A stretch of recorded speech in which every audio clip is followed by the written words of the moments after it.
For cheap and reliable coins, check out FIfaCoin.com. Use the discount code EMP for 5% off. Yo, what up everyone? I have an absolutely insane video. This video is actually going to tear your ass into two.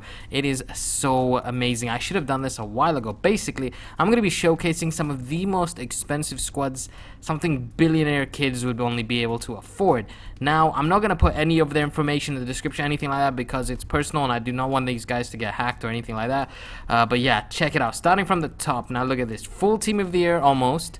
I don't know why I said full team of the year almost. I probably should have said it's almost a team of the year team, but with a mixture of legends, absolutely amazing. Again here, a lot more legends this time with Pele, Weah. Some of you might even be able to recognize some of these, but obviously you might not. So yeah, some amazing ones in here. Again, you're going to see mostly Team of the Year Ronaldo and Suarez and Messi as a guarantee in this, with the odd occasional Hulle and Pele, but very different mixture, very interesting teams, because a lot of these teams are, you'd think are just for some of them, they just buy these players, and I've checked some of their records, they barely even play FIFA, it's like they collect them, so, and a lot of them use them for their FUT champions as well. So look at this team. I actually love this layout with a nice cheeky Dybala in there. I'm not gonna lie, I like some of the people that use golds in their team as well. Look at that's fantastic. I think Del Piero is an absolutely amazing legend, coming in from the new category this year of the new legends. Hulle, most favorite legend, I think, from the expensive side of things. Vieira as well, one of the most used central midfielders and defensive midfielders. Patrick Vieira, I've seen so many rich people use him. I thought I'd put a nice little sneak of a squad builder challenge one, a full one. I think that's amazing as well, absolutely fantastic. It was one of the person's team as well, so I thought, let me just put it in as well. I was gonna put a full one to watch one, but it wasn't as expensive, so obviously I didn't see him. I didn't think there would be any need for that, but still looks absolutely amazing, doesn't it? This full squad builder challenge one. I was also gonna put a full red one in, but again, I didn't really find anywhere it was a proper expensive one, and it didn't seem to fit it in because it was untradables, obviously. But yeah, look at this as well. Full team of the year is there with the bench, obviously. Really interesting team right there. I see he likes to use that Dani Alves. Personally, I would have used Zanetti. I love Dani Alves, especially his team of the year card, but I want a bit more physical. I want more physicality on my right and left back. Physicality, yeah, on my right back and left back. But yeah, I think I'd go for Zanetti, and I love Bremer. I think he's absolutely amazing. He's made at least 3 to 4 goal line stops for me in like 3 games. He's unbelievable, and he scored quite a few goals. Same as Rio Ferdinand. I've seen a lot of these people do not use Rio Ferdinand. Like this guy, it's a fantastic team. Unbelievably expensive, but Beckenbauer with the work rates and stuff, I personally think Rio Ferdinand, Desai, and I don't know why people aren't using Lalas. They really are missing out. He's got perfect work rates as well, and people need to try him, but when you have so much money, they just seem to go for the best, for the high rated. People also go for this for to go for the top squad on the leaderboards as well, I guess. But I don't know, like personally, if I was going for a team I'd definitely be putting a Lalas in there, but they obviously want to go for the top spot. So yeah, look at this one. I see that nice little 91 one to watch. Higuain, bit different, very amazing record there. 99 games, 148 goals. Did I just say very amazing? I don't know why. I never say stuff like that. That's weird.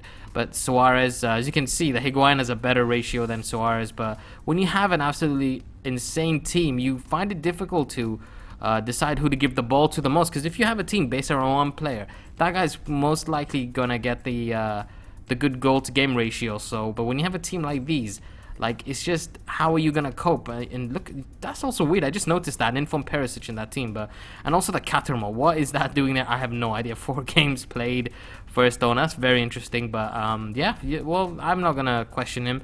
And look at his manager. That was so cool. Just go back a bit and check that guy's manager with the glasses or whatever that was. Looked like some futuristic stuff. I don't know if it was my TV. My TV is quite poor. I don't know why. It's I need to get a new one. But yeah, moving into the next team.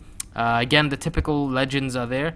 Obviously, whenever I see that Messi card, because when I'm editing, this is gonna sound weird, but when I'm editing the cards, I know when I'm doing the commentary before it's rendered, the quality goes down a bit, and I can't see the players' faces properly. So when you look at Messi's card, when he's further away, as you can see, Neymar's face is closer, because you can only see his head. I genuinely sometimes think that I'm like, why is that guy playing Team of the Year Neymar on right wing? It's because it's that blurry, the card. I'm serious. Then Yeah, so don't judge me. Okay, as again, another fantastic team. A very interesting choice there. Roy Keane, obviously he can afford the best, but went for much more defensive one. I like that. I appreciate that, but I'm sure he had another reason why he went for him. It might not be the reason I'm thinking about. But this guy clearly is quite decent with his FUT champions, because I'm not going to take names or point at a certain team, but some of these guys, I'm not even this one. It might be in another, like other teams that I did that didn't make it in. Some of them had quite poor records, so I mean, it's not the case that you have to be really good to afford this. I mean, some people are fortunate enough to buy packs to get these amazing teams, but like they had some really poor records. So it's nice to see some of these guys rolling out with some FUT champions, which means they're good at the game. But don't think that. Also, another thing, personally, I find it a lot easier to destroy a full team of the year or a full informed team than to beat a full gold team. Like, some of you are going to be like, no, you're talking rubbish. Some of you will be like, yeah, I agree with you.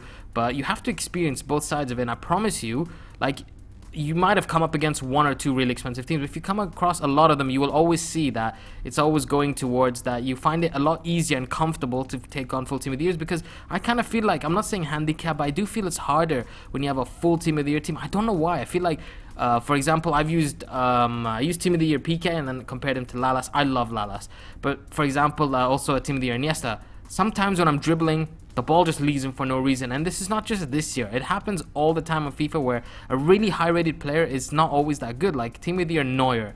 I've used him in the past. I haven't used him this year, and I found him awful. I personally think a goalkeeper should stay gold, or maybe an odd legend is fine, but I do not agree with a 98 goalkeeper. I feel like it's easier. And to be honest, a goalkeeper is never going to be invincible. I do think that some goalkeepers can be a bit broken, if you get what I mean. Like I had a Diego Alves last year, and I thought he was a cheat. I'm not even joking. Like, you can be lucky enough to find something like that. There are different theories that roll around on FIFA, but everyone has their own opinion. Everyone has their own thing, so I don't really want to get too into that. Everyone will find my opinions, either they'll agree with me or they won't, but that's totally up to you. But I think I looked through it many times before I did the commentary, but I feel like I put one team in there twice. I don't know. I might have been this one because it looks very familiar, but I could be wrong. We've come to the end of the video. Don't forget to subscribe to my channel if you're new. Hit that like button. I hope you enjoyed the video. Have a wonderful day. Peace.